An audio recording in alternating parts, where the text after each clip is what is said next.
This is the Chris 6 News Back to School Town Hall, brought to you with limited commercial interruption by the law offices of Herman & Herman.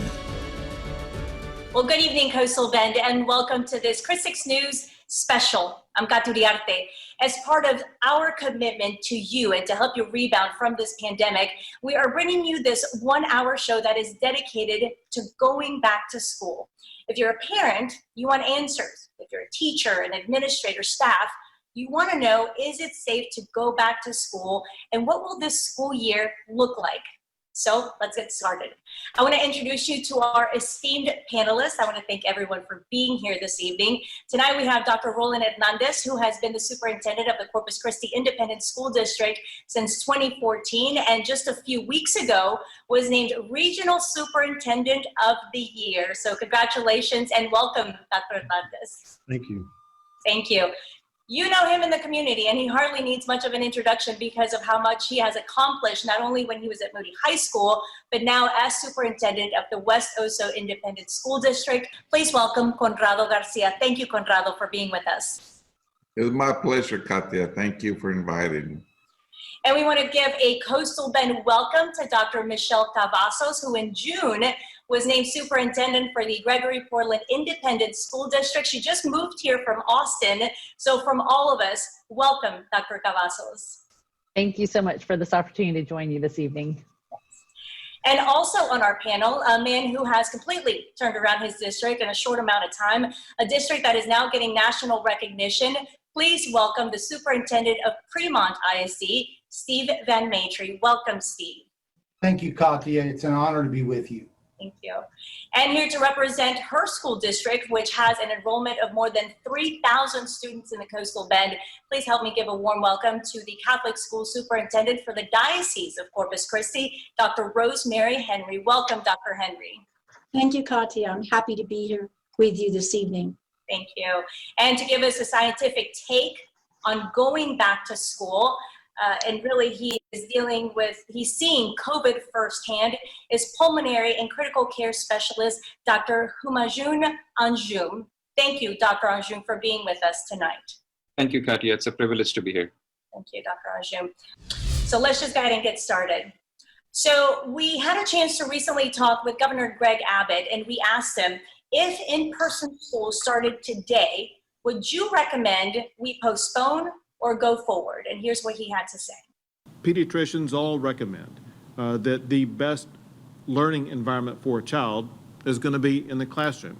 As a result, if and when possible, we want to ensure students will be able to learn in a classroom.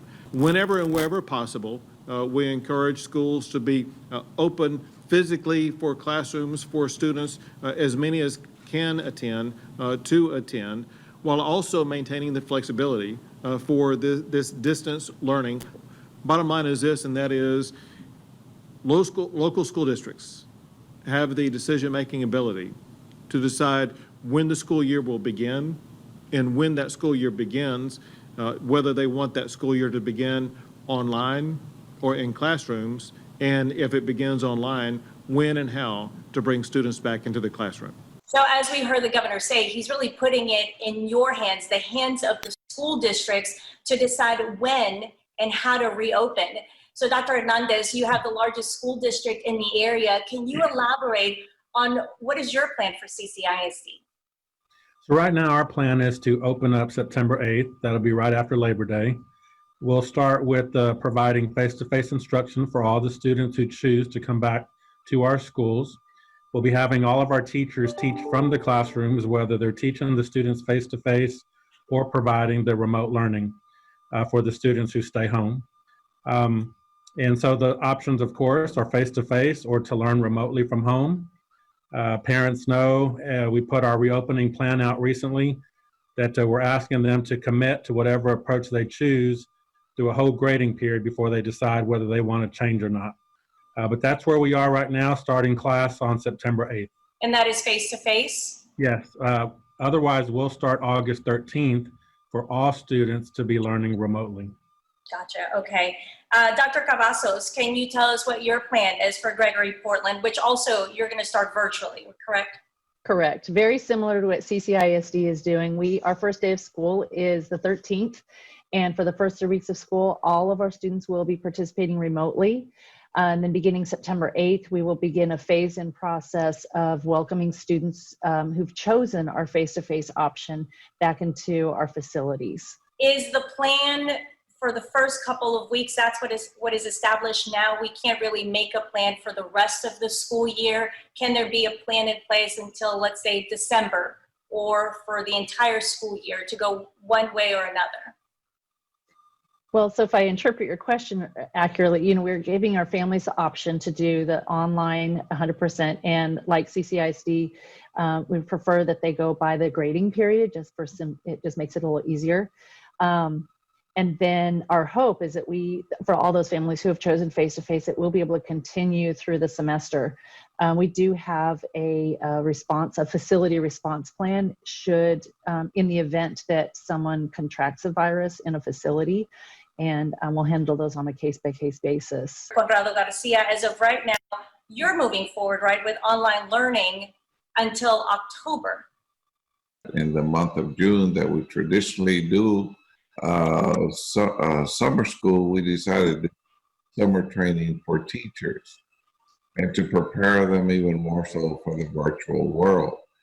And our teachers did a tremendous job in the spring for not being exposed to that previously.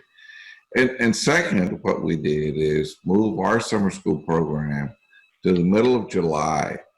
And that was intentional, so we can get an experience factor with over 300 kids and literally work on our virtual learning environment. Our surveys indicated that parents wanted virtual learning, and they wanted it for an extended period of time. And the board wanted for us to continue under the recommendation we made through the 16th of October. In the meantime, we will also plan for that with the smaller classes and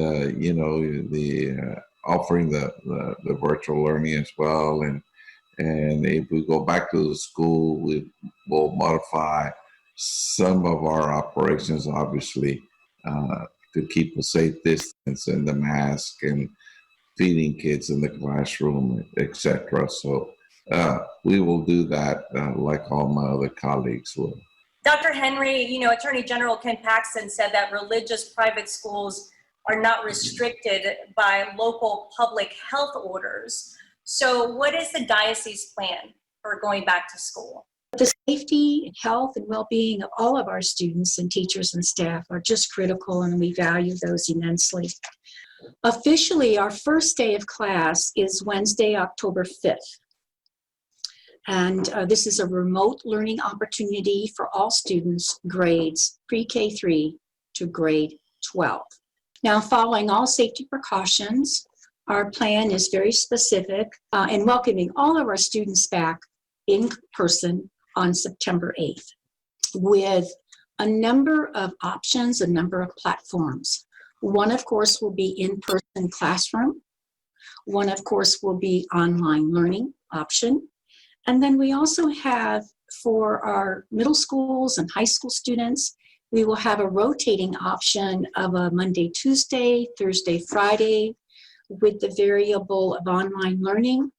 This is going to be a challenging year for all of us, but we think it's going to open a lot of doors in the area of teaching and learning, some new ideas, some new opportunities where students can learn, where students can lead, where students can serve, and where students can succeed. Let me ask this for Dr. Roland Hernandez as well as Dr. Cavazos.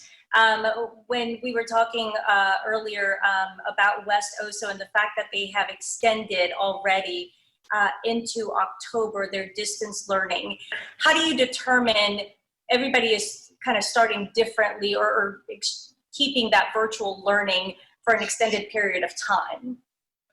Well, for us in Gregory Portland, we had done a survey in June of our community to just get an idea of what our families were wanting. And at that time, it was about 60-ish% who wanted face-to-face. So as we developed our plan for the fall, that's what we used. And as cases have spiked through the summer, that's gone down to about 50%. And so we know we have a large portion of our community who really does want to get back to face-to-face. And so for us, we will be phasing in beginning September 8th, like starting at about a 25% of those who've chosen the face-to-face option to be in our buildings for 2 weeks, and then phase in the next group to a 50% and so on. Gotcha. Dr. Hernandez? In our case, similar, we, at the time we made our decision was to delay it through September 8th, Labor Day. And that was mainly because we started to see the numbers start to spike and the spread. So it just gave us some time to reassess, and then we'll come back at that time and decide if we need to move it back further. But, you know, we did adopt a year-round calendar this year, and we built in intermittent weeks throughout the year. So if we have to make adjustments like that, we can. That's our plan right now, all remote learning through the 8th, and then start the face-to-face. And then we'll just kind of gauge it at that time to see what our situation is, since it's so different across the state. Right. Stephen Matry, I'm going to get to you this real quick before we go to break, but the Fremont School District, you guys actually held in-person learning for the first 3 weeks of June to end your year for last year. You were on national TV talking about that. You know, the Texas Tribune is actually doing a story on you. Tell us about the successes and the challenges that you faced with in-person learning in June. Well, Katya, we did, and we were so excited to see our kids. Fremont opened its doors for in-person instruction on June 1st, which was the first day that Governor Abbot allowed schools to do that. Now, at that time, the Fremont community had 0 cases of positive testing. Our teachers were heavily involved in collaboration with our plans, and we spent a lot of time on making attention to detail. Some of our successes were that we're very proud that nobody got sick. None of our students, none of our staff became ill.